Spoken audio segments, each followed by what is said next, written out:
দোকানের মতন মোমো বাড়িতে কি করে চটজলদি বানিয়ে নিতে পারবে সেই ভিডিওই আজকে তোমাদের সঙ্গে শেয়ার করব। আমি অমৃতা, তোমরা সবাই কেমন আছো? আশা করি ভালো আছো। তোমরা দেখছো অমৃতা লাইফস্টাইল চ্যানেল।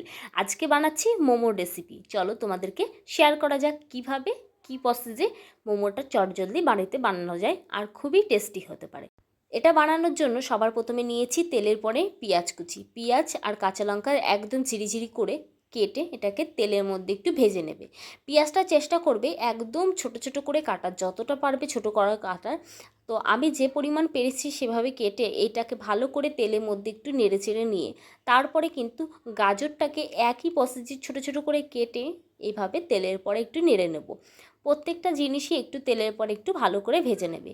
তোমরা চাইলে এটাকে কাঁচা ব্যবহার করতে পারো, কিন্তু আমি ওই প্রসেসে করি না। আমি যেভাবে করি সেভাবেই তোমাদের সঙ্গে শেয়ার করছি। তো এটা কিন্তু দু রকমভাবে করা যায়। তো আমি এইভাবে এবার আমি বাঁধাকপিগুলো উপর থেকে দিয়ে নিয়েছি। এই বাঁধাকপিগুলো একদম যতটা পারবে ঝিরিঝিরি করে কেটে নিয়ে তারপরে কিন্তু একই প্রসেসে সবকটা ভালো করে একটু ভেজে নিতে হবে। তেলের মধ্যে ভেজে নেওয়ার জন্য একটু সামান্য আমি লবণ এর মধ্যে অ্যাড করে ভালো করে ভেজে নিয়েছি। ওটা ততক্ষণ ঢাকা দিয়ে আমি রেখে দিয়েছিলাম আঁচটা কমিয়ে, যতক্ষণ ওগুলো সিদ্ধ হতে থাকুক। আমি এপাশে নিয়েছি ময়দা। যেই ময়দা পরিমাণটা তোমরা তোমাদের মতন করবে, যে কতটা তোমরা মোমো বানাতে চাও। আমি কিন্তু বেশি একটা মোমো বানাবো না, অল্প পরিমাণ, তার জন্য কিন্তু আমি এখানে লবণ তেল দিয়ে এটাকে ভালো করে ময়দাটাকে মেখে নিয়েছি। ময়দার উপরে সামান্য একটু তেল দিয়ে এটাকে ঢাকা দিয়ে কিছুক্ষণ রেখে দিতে হবে। আর এদিকে যে আমি ভাজাটা বসিয়েছিলাম সেটা একটু নেড়ে চেড়ে দেখে নিয়েছি যে এটা হয়েছে কিনা। তো অনেকটা হয়ে এসছে। এর উপরে একটুখানি গোলমরিচ দিয়েছি। গোলমরিচটাকে দিয়ে সামান্য মতন গোলমরিচ দিয়েছি, দিয়ে ভালো করে এর মধ্যেকে নেড়ে চেড়ে নিতে হবে। যেটা সম্পূর্ণভাবে কিন্তু হয়ে এসছে, কিছুটা কিন্তু একটু হয়ে গেছে। তারপরে আমি নামিয়ে নিয়েছি। একদম পুরোপুরিভাবে পুরো মেখে একদম একটা পুর তৈরি হয়ে গেছে। তারপরে কিন্তু আমি এখানে লেচি করে নিয়েছি। একদম ছোট ছোট লেচি করবে, লেচির পরিমাণ যেন খুব একটা বড় না হয়, আর খুবই ছোট হবে, একদম যেরকম আমরা লুচি পরিমাণ করি তার থেকেও ছোট। এবার আমি তেল দিয়েছি, এটাকে ভালো করে বেলতে হবে। কেমনভাবে বেলতে হবে, এটা হচ্ছে একটু পাতলা লেয়ারটা হবে, খুব কিন্তু মোটা হবে না, তাহলে কিন্তু মোমো স্বাদটা সেভাবে হবে না আর মুখে কিন্তু ময়দা বাঁধবে। এক্ষেত্রে এটাকে একদম পাতলা লেয়ার করতে হবে। তারপরে লুচির শেপ করে তারপরে পুরগুলো উপর দিয়ে এভাবে দিয়ে নিতে হবে। ভিডিওতে যেমনটা দেখাচ্ছি ঠিক সেমনটা।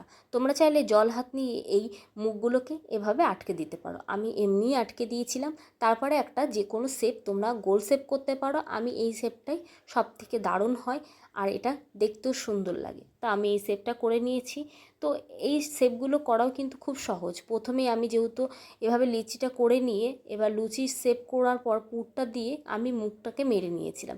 এবার মুখগুলোকে জোড়া লাগানোর মাধ্যমেই কিন্তু পরে যে শেপটা দেবে সুন্দরভাবে হয়ে যাবে। দেখো আমি একটা একটা করে মুড়ে এদিক ওদিক করে ভালো করে এপিট ওপিট করে মুড়ে নিয়ে সেটাকে জুড়ে দিচ্ছি। দেখো দেখতেও কিন্তু খুব সুন্দর হয়েছে। এবার কিছু কিছু অনেকটা রেডি হয়ে গেছে বলে এবার আমি বসিয়ে দেবো। তো আর কয়েকটা বাকি আছে, সেগুলো আমি একই প্রসেসে করে নেব। প্রত্যেকটা লুচির শেপ করে নিয়ে পুর দিয়ে সেটাকে জোড়া লাগিয়ে দেব। আমি কিন্তু মোমোটা পুরোটা প্লেন মোমোর উপরেই করছি। ওর জন্য বাঁধাকপি, গাজর আর এখানে পেঁয়াজ একটু সামান্য মশলা দিয়ে আমি করছি। আর চিকেন মোমোর ক্ষেত্রে কিন্তু অনেকটা অন্য প্রসেস। তো এটা কিন্তু খুব সহজে চটজলদি বাড়িতে লোকজন আসা বলো, নিজেরা সন্ধেবেলার টিফিন বলো, খুবই সুন্দর একটা খাবার। তো আমি দেখো গামলার মধ্যে কিন্তু জল নিয়ে নিয়েছি, সেটাকে গরম করতে দিয়েছি। এবার আমি একটা গামলা এরকম নেব যেটাতে ফুটো ফুটো থাকবে, মানে জলের বাষ্পটাকে উপরের দিকে উঠবে, সেরকম একটা গামলা নিতে পারবো। তো এখানে আমি কিন্তু একটু অয়েল ভালো করে এটাকে লাগিয়ে নিচ্ছি গামলায়, যাতে মোমোগুলো যখন রাখবো এর উপরে কোনোভাবেই যাতে লেগে না যায়। আর খেয়াল রাখতে হবে গামলাটার তলাটা যেন কোনোভাবে জলের সঙ্গে একদম লেগে না থাকে। চেষ্টা করতে হবে একটু ফাঁকা রাখার। তো দেখতে পাচ্ছ গামলাটা আমি উপরে পোর্শনটা এতটাই ফাঁকা ছিল, নিচে আমি পরিমাণ মতন জল দিয়েছি। জলটা টকবক করে ফুটতে থাকবে। আঁচটা কিন্তু প্রথমে হাই থেকে তারপরে লো হবে। তো সবার প্রথমে দেখো আমি এটাকে ঢাকা দিয়ে দিয়ে আমি একবার করে চেক করে নিয়েছিলাম। তো মাঝে একবার চেক করার পর তারপরে আবার ঢাকা দিয়ে আঁচটাকে বাড়িয়ে দিয়েছিলাম। প্রথমে ভিতরটাকে গলেও গেছে, ভিতরে মোমোগুলো তোমাদেরকে একবার দেখিয়েও দেবো।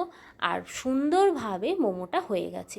খুবই সহজ, করাটা খুব সহজ, আর এটা খেতে কিন্তু খুবই সুস্বাদু ছিল।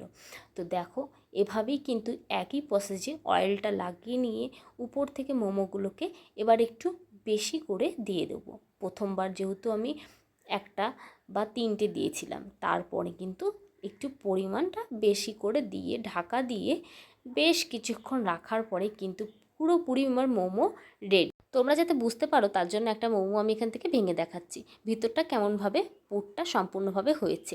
আর দেখো, খেতে কিন্তু খুব সুন্দর, আর কি দেখে লোভ তো লাগছে। অবশ্যই একবার বাড়িতে ট্রাই করে দেখো। ফুল ভিডিওটা যদি ভালো লেগে থাকে তাহলে একটা লাইক করে দিও, আর নতুন হলে সাবস্ক্রাইব করে দিও। ভালো লাগলে কমেন্ট করে জানিও। টাটা।